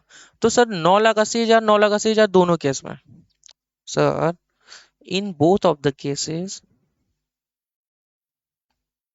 ये लिखेंगे आप एग्जाम में, in both of the cases biological assets recognize at 9,80,000। दोनों केसेस में हमारी 9,80,000 पे ही वैल्यू हुई है। तो at the end of the year fair value less cost to sell, हमें निकालना पड़ेगा ना एक वैल्यू, क्योंकि आपकी वैल्यूएशन तो fair value. Then at the end of the year valuation will be, तो देखो वैल्यूएशन क्या होगा, सबसे पहले फेयर वैल्यू कितना है sir, 9 lakh. Sir selling expense कितना है सर, सेलिंग एक्सपेंस भी तो है ना। सेलिंग एक्सपेंस क्या है बच्चों, आ जाओ देख लेते हैं सेलिंग एक्सपेंस। सेलिंग एक्सपेंस वही 2% लगेगा आपको सेल करते समय। तो सर 2% सेल करते समय, यानी 2% किसका, 9 लाख का 2%। तो सर 9 लाख का 2% कितना होता है आपका सर, 18,000 होता है।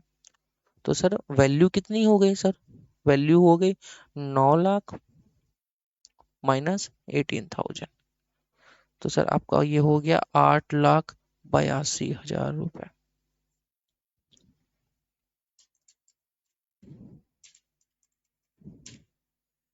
सर हमने ऊपर कितने में वैल्यू किया है, हमने 9,80,000 में वैल्यू किया है। ओ माय गॉड सर, 9,80,000 की जो असेट्स थी वो 8,82,000 रुपए हो गई। तो सर लॉस कितने की हो गई, 98,000 का आपका लॉस हो गया। सर जनरल एंट्री क्या पास करेंगे, बिल्कुल पास करेंगे, लॉस ऑन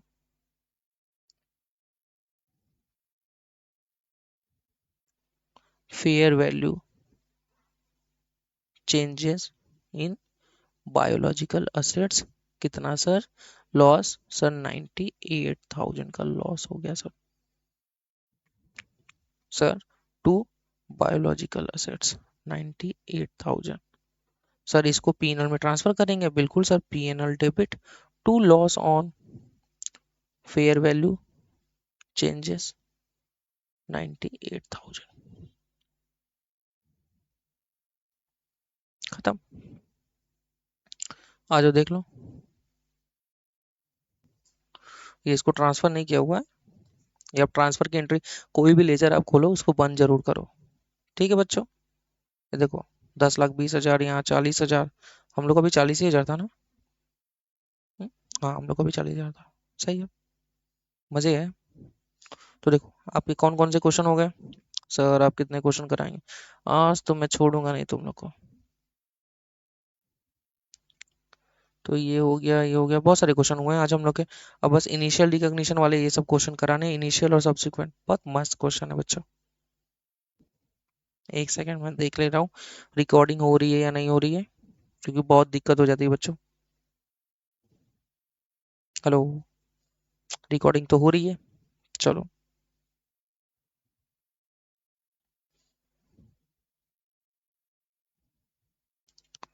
आ जाओ, आ जाओ, आ जाओ, एक क्वेश्चन करा देते हैं आपको। हम्म, सीधा सा क्वेश्चन करा देते हैं। सीधा सा कराते हैं, एकदम बढ़िया क्वेश्चन कराते हैं, जैसा बोलो आपको। टफ करना है? टफ तो है ही नहीं कुछ भी। टफ क्या होता है? टफ कुछ भी नहीं होता।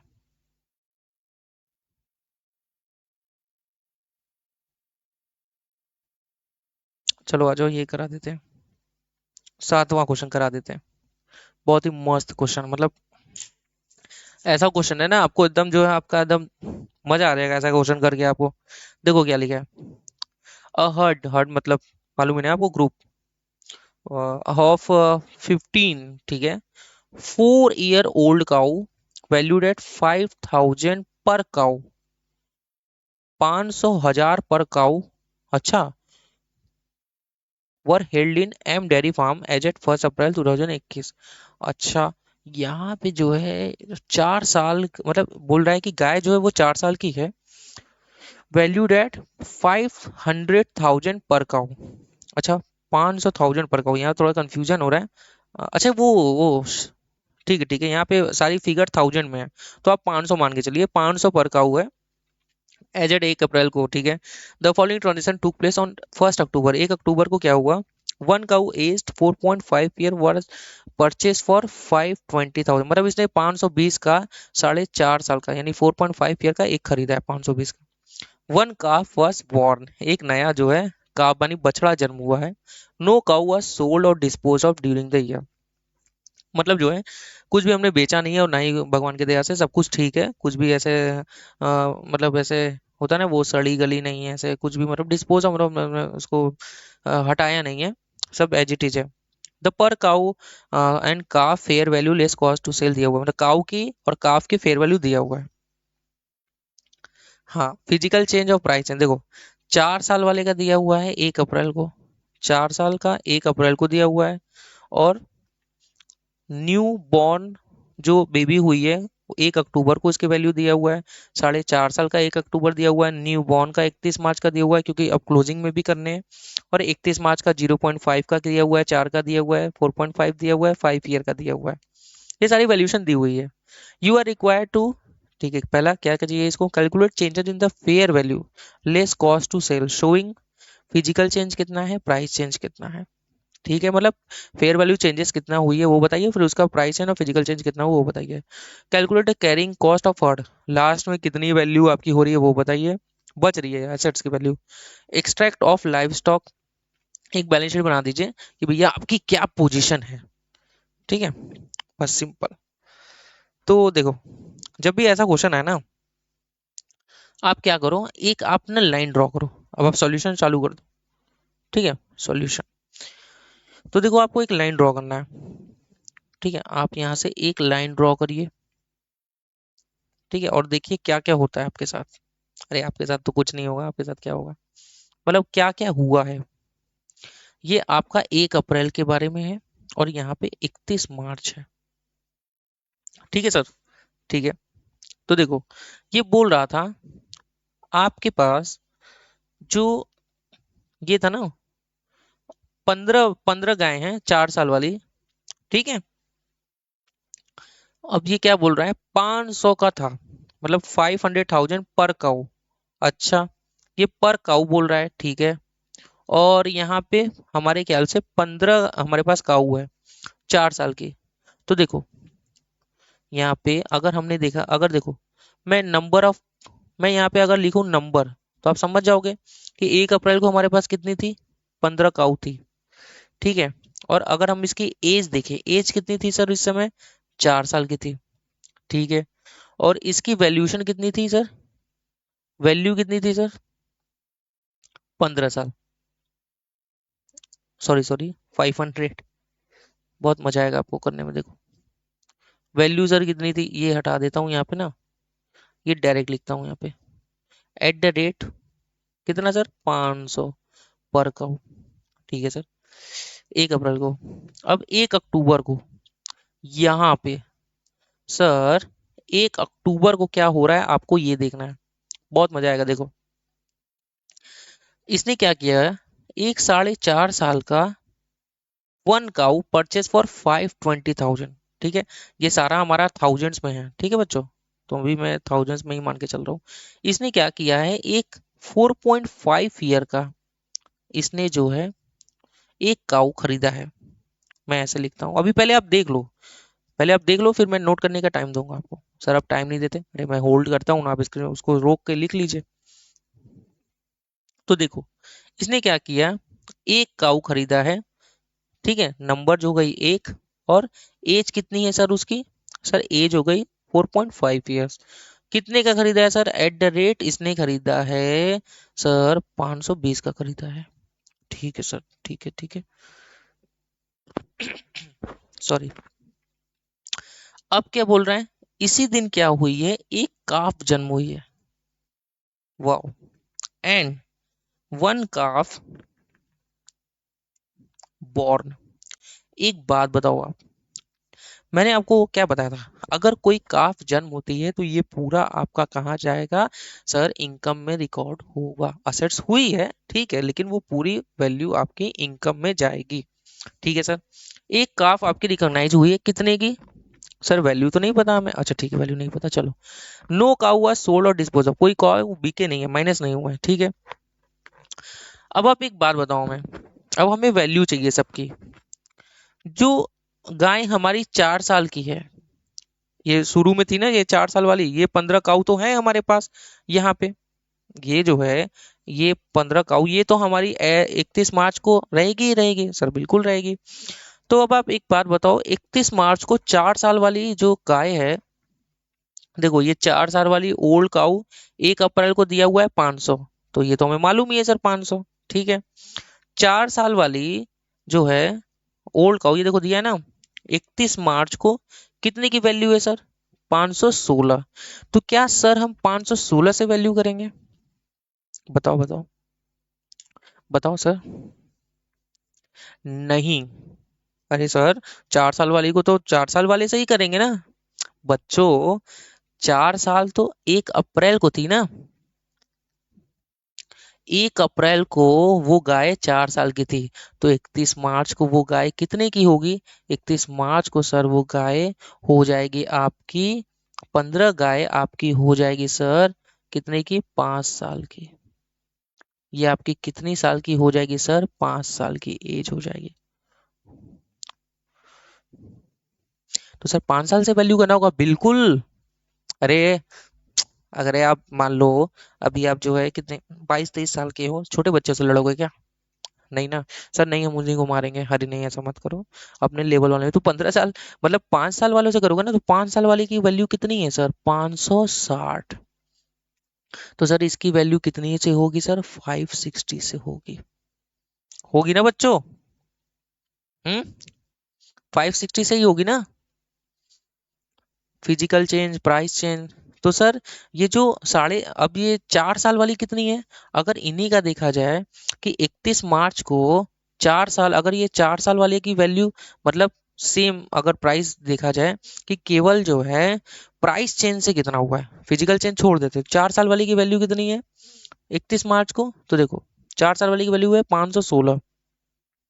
मतलब क्या हुआ, अगर सेम प्राइस पे अगर आपको देखा, मतलब 4 साल वाले की उम्र कितनी है 516, तो 16 जो बड़ा है, जो 16 बड़ा है वो प्राइस चेंज बड़ा है, और जो उससे ज्यादा बड़ा है ये देखो 560 में से अगर मैं माइनस कर लूं 516, तो और बाकी जो 44 बड़ा है, इन दोनों का डिफरेंस 44, ये किसकी वजह से बड़ा है, ये उसके उम्र में बदलाव की वजह से बड़ा है।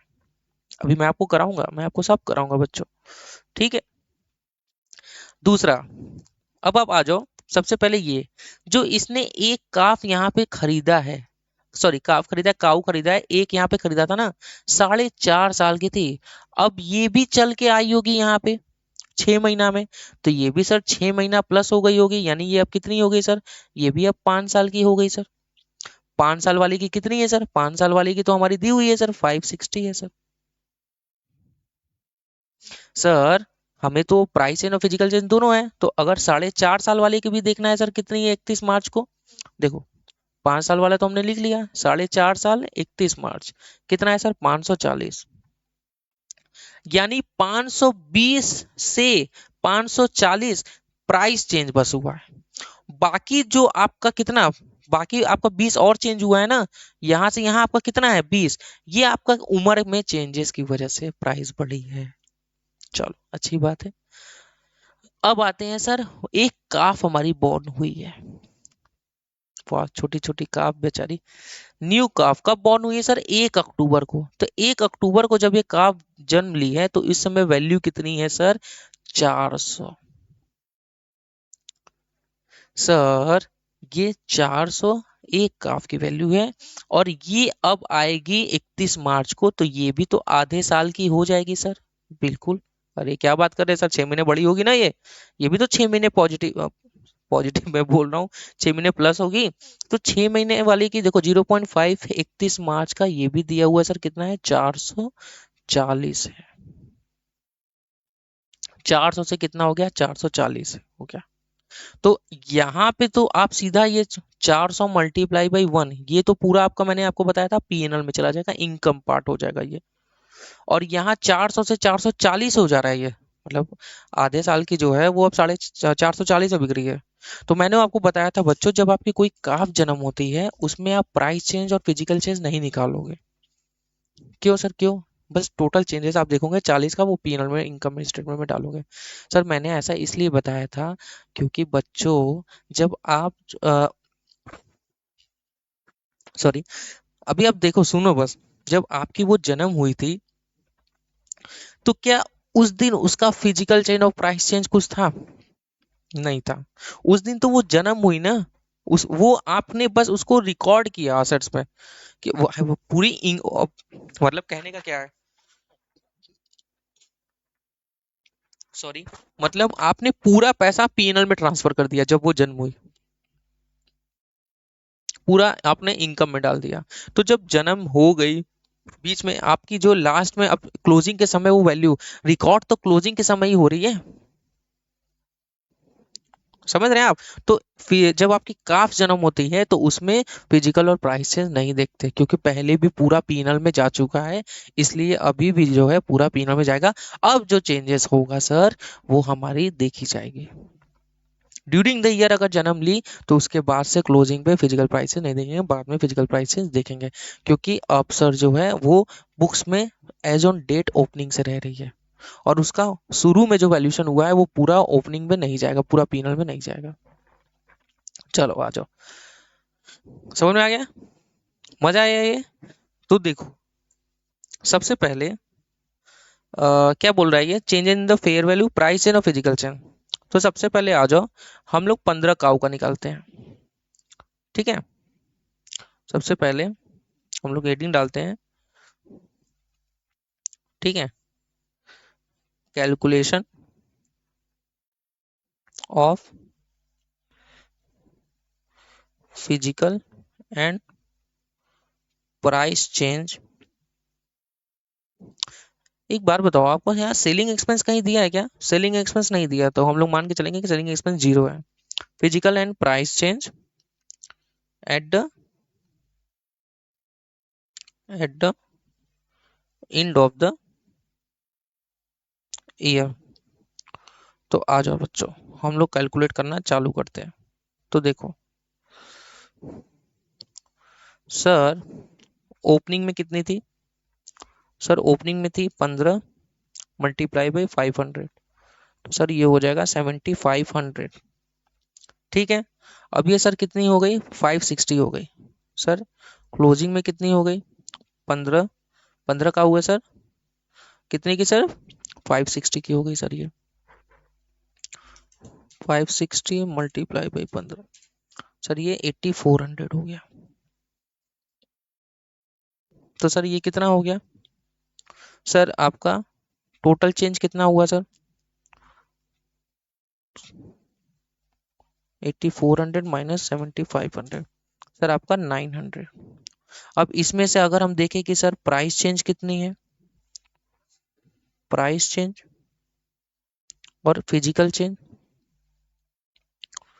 तो देखो फिजिकल चेंज मैंने आपको क्या बताया था, टोटल चेंज में से प्राइस चेंज माइनस कर लो, तो प्राइस चेंज वाला कितना था, तो देखो मतलब 4 साल वाले की अभी भी एन्युअल वैल्यू कितनी है, 516 है। अच्छा ठीक है, तो सर तो 15 और 516 माइनस 500, तो सर ये हो जाएगा आपका कितना, 15 × 16, तो सर ये आपका आ गया 240। और टोटल चेंज कितना है सर, 900। ये कैसे निकलता था, ये मैंने आपको बताया था कि टोटल चेंज में से माइनस कर लो प्राइस चेंज। ठीक है, प्राइस चेंज यानी कि ये मैं इसकी बात कर रहा हूँ। ठीक है, टोटल चेंज आपका है 900, इसमें से प्राइस चेंज कितना है सर 240, तो सर कितना आ गया 660, ये आपकी उसकी आ गई सर। ठीक है, ये आपका हो गया 15 ईयर वाली, सॉरी 15 ईयर में लिख रहा हूँ, मैं आपका ये लिख रहा हूँ 4 साल वाली, 4 साल वाली काऊ, जो कि अब हो गई है 5 साल की। ठीक है,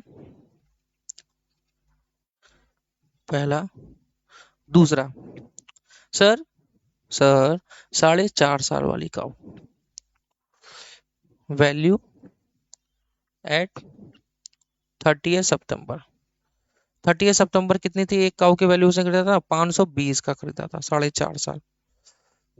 कितने का खरीदा था सर, 520 का खरीदा था, वैल्यू एट इंड, इंड में कितनी वैल्यू हो गई सर, सर 4.5 साल वाली वो तो 5 साल ही हो गई, यानी उसकी भी वैल्यू कितनी हो गई सर, आपकी 560 हो गई सर, तो सर ये हो जाएगी 560।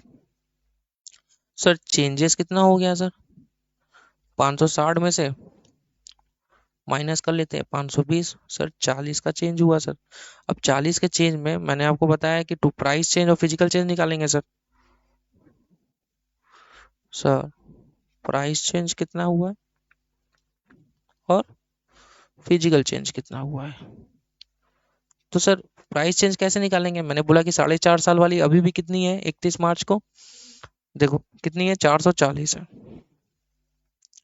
तो सर शुरू में उसने कितने में रिकॉग्नाइज किया था, कितने में रिकॉग्नाइज किया था, ओह कुछ तो गड़बड़ है दया, 400 था, अच्छा 400, ये 520 मैंने कैसे लिख दिया बच्चों, ये 520 मैंने कहाँ से लिख दिया, अच्छा वो ठीक ठीक ठीक ठीक ठीक ठीक ठीक, वो अच्छा वो 400 तो काफ का था ना, 520 है ठीक है, और ये 560 हो गई है हमारी उसकी वैल्यू, 5 साल वाली ठीक है, 4.5 साल वाली की कितनी वैल्यू है बच्चों, 4.5 साल वाली की अच्छा 540 है, ठीक ठीक ठीक 540, तो सर 520 से माइनस, मतलब ये ऐसे ही लिखते हैं हम लोग, तो सर ये कितना हो गई price change, same age of animal कितना है सर 500, देखो इसको मैं पूरा लिख दे रहा हूं आपको, ठीक है, price at same age of animal और ओपनिंग प्राइस माइनस कर लेते हैं ओपनिंग प्राइस, तो सेम एज ऑफ एनिमल कितना है सर आपका 540 था ना, हाँ, तो सर आपका ये था आपका 540 और ये था आपका 520, तो ये आ गया आपका 20। और sir physical change total change minus price change, total change कितना हुआ है सर 40 का, प्राइस चेंज कितना है 20 का, तो ये आपका आ गया सर 20। समझ गए बच्चों, चलो अब ये काफ का भी देख लेते हैं बच्चों, काफ का कितना टोटल चेंज हुआ है, ये 400 से सीधा क्या हो गया 440 हो गया, सर आपने बोला था कि काफ में प्राइस चेंज और फिजिकल चेंज इग्नोर करेंगे, बिल्कुल इग्नोर करेंगे सर, 400 440 हो गया माइनस 400, तो सर आपका 40, ये आपका हो जाएगा टोटल चेंजेस। तो सर टोटल प्राइस चेंज कितनी हो गई सर? टोटल प्राइस चेंज 20 ये और 240 ये, तो सर 260 हो गई। आओ आपका देख भी लेते हैं सर। देखो देखो देखो, आ जाओ आ जाओ।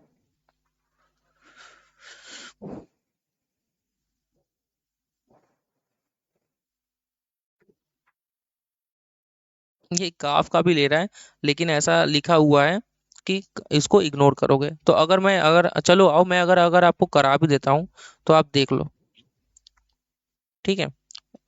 बट ऐसा करना नहीं है, करना नहीं होता है, फिर भी यहाँ पे किया हुआ है इसलिए मैं आपको करा रहा हूँ। प्राइस चेंज कितनी है सर? तो 4.5 साल की वैल्यू कितनी है उस दिन? फोर मतलब कि 4.5, सॉरी मैं बोल रहा हूँ 400 है, और 0.5 ईयर, और 1 ईयर की कितनी मतलब 31 मार्च को कितनी है उस दिन? जैसे कि न्यूली बॉर्न, अगर जो 31 मार्च को देखा जाए न्यूली बॉर्न का, तो ये दिया हुआ है 410, ठीक है? मतलब 400, 410, और यहाँ पे कितनी पहुंच गई ये वैल्यू? 440 पहुंच गई है। तो सर 410 माइनस 400, ये आ गया आपका 10, और टोटल चेंज हुआ है 40 माइनस ये प्राइस चेंज, तो ये आपका क्या है 30। तो यानी यानी सर प्राइस चेंज कितनी हो गई? 10, 20, और ये सर 240, यही है ना प्राइस चेंज? 240, 20 और 10। देखो टोटल प्राइस चेंज जो सर आपकी आ गई 240, 20 और 10, ये आपकी टोटल प्राइस चेंज आ गई। ठीक है बच्चों, कोई प्रॉब्लम नहीं? अब फिर फिजिकल चेंज भी देख लो बच्चों, कितना है आपका सर? सर 660 है, 660 आया, फिर हमारा 20 है, 20 आया, फिर हमारा 30 आया। ठीक है बच्चों, और कुछ नहीं?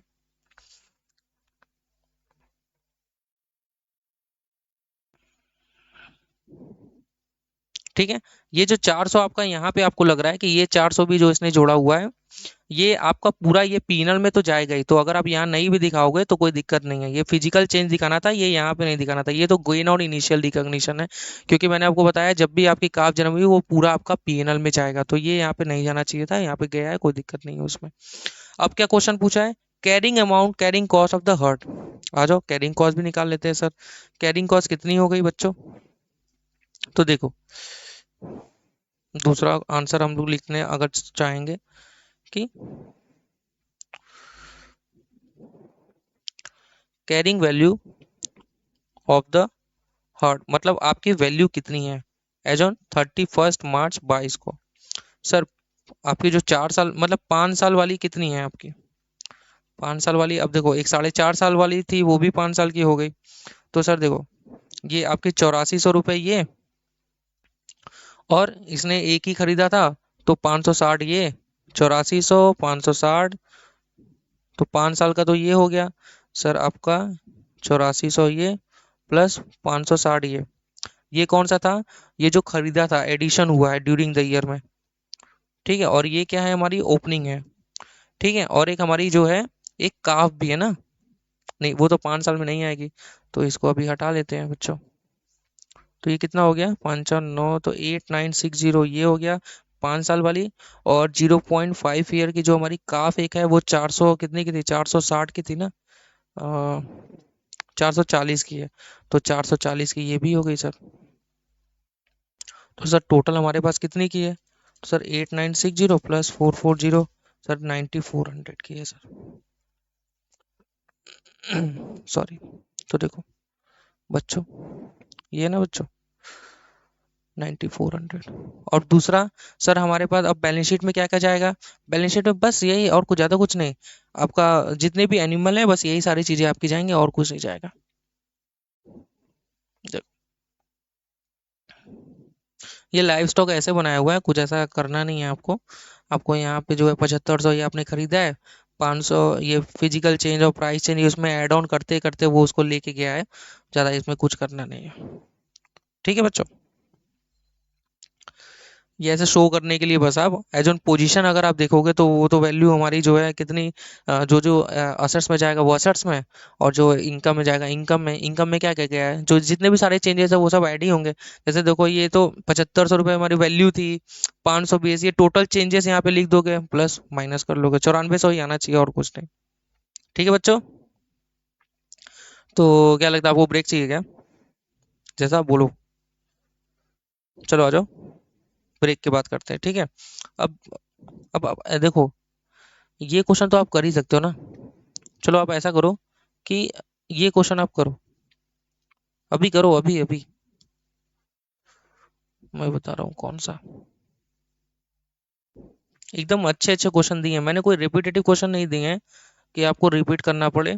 एक दो क्वेश्चन ही बस रिपीट होंगे, ऐसे भर भर के बेमतलब के क्वेश्चन वाले नहीं है मेरे। ठीक है, ऐसे क्वेश्चन है कि बस आप ये कर लो, आपका मतलब हो जाए।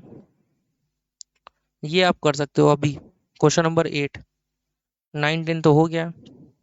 चलो ये भी मैं करा देता हूँ, मैं देख ले रहा हूँ एक बार।